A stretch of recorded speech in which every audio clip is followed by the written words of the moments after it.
Ciao Sara. Ciao, Grazie per essere qui.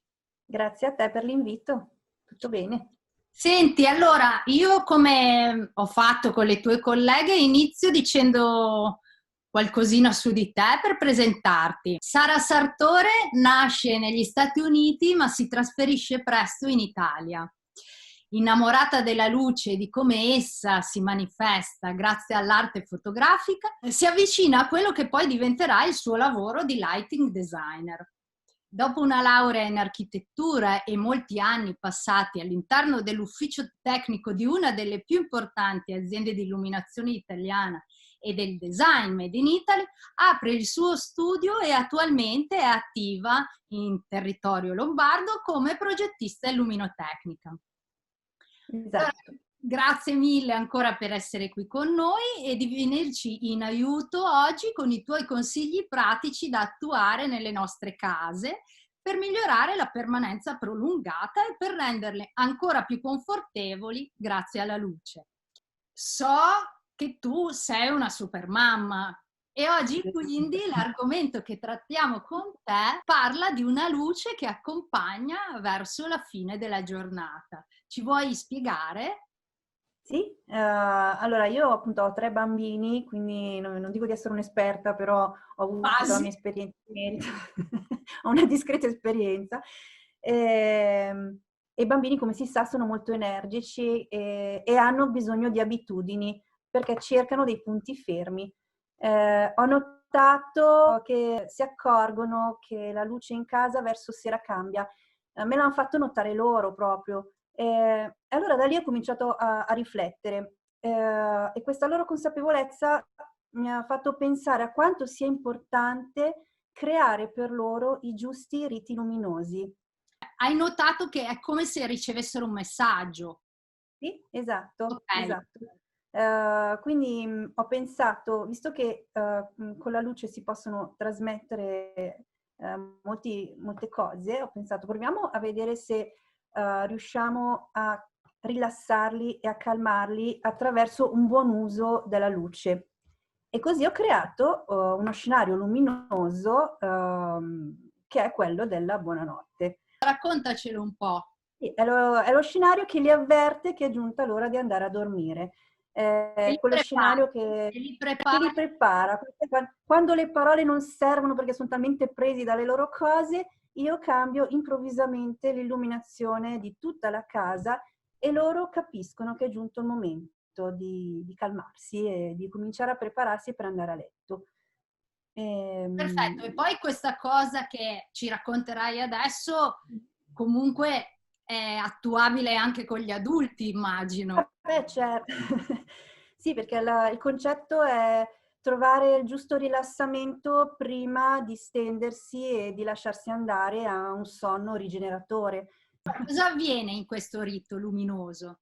Sì, allora, come prima cosa spengo le luci di tutta la casa, tranne quelle che segnano un percorso, che sarebbe quel percorso da seguire, prima di giungere alla camera da letto. In generale, non sono le stesse luci che usiamo in serata, sono delle luci più soffuse.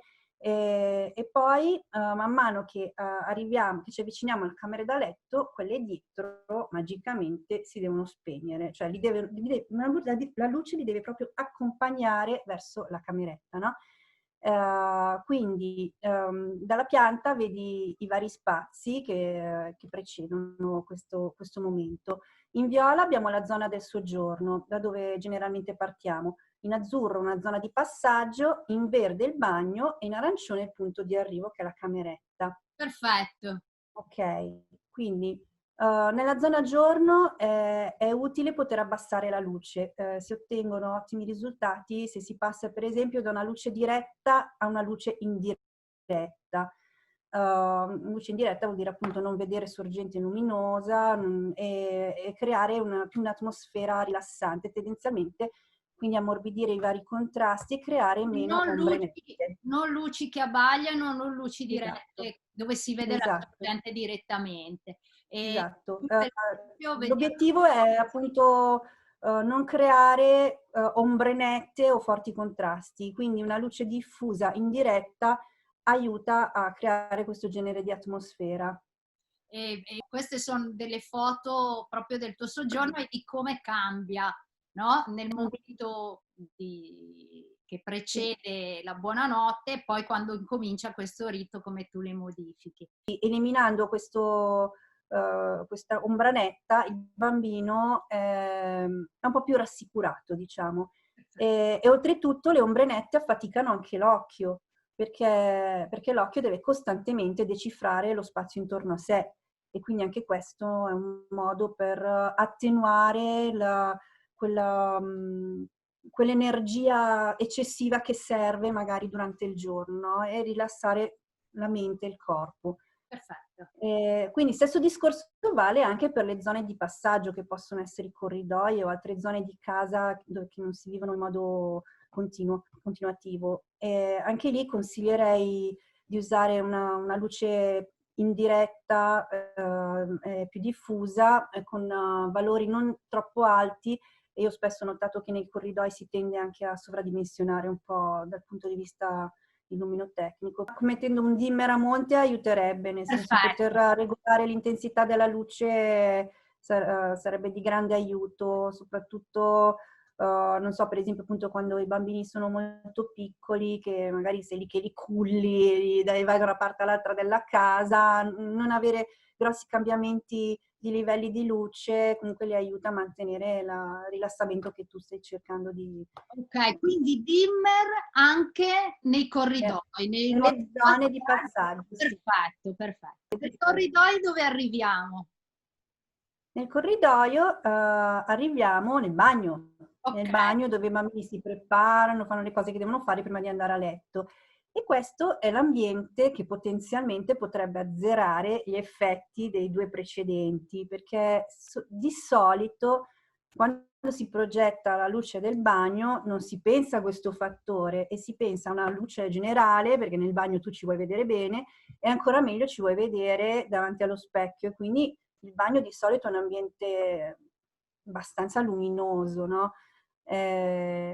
E l'unica cosa che magari a volte si fa è che per creare un momento di relax, se si fa il bagno, la doccia o altro, è mettere delle candele, però questa cosa non la puoi fare con i bambini, perché le candele sono un po' pericolose perché è fuoco e poi perché cioè, si sa che i bambini sono attirati da ste cose, quindi risveglieresti anche lì quelle energie che stai cercando di mantenere soppitte.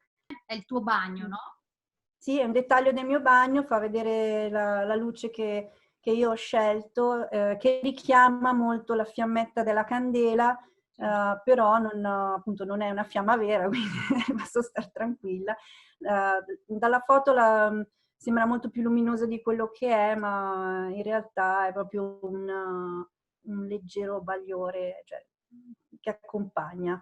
Dopo il bagno Ok, si va in camera, cioè certo. si arriva in cameretta e anche in questo caso bisogna fare attenzione alla luce della buonanotte che si usa nelle camerette dei bambini, nel senso che tutti hanno l'abajur, la lampada da tavolo fatta apposta per i bambini, che sembrano tanto carine, ma magari nel momento proprio del chiudere gli occhi non sono le più adatte, perché magari sono luci dinamiche, cambia colore, ci sono disegni in movimento, piuttosto che magari hanno uno schermo tipo quelle in carta di riso, che Certo, sono tanto belle, però sono troppo performanti ancora.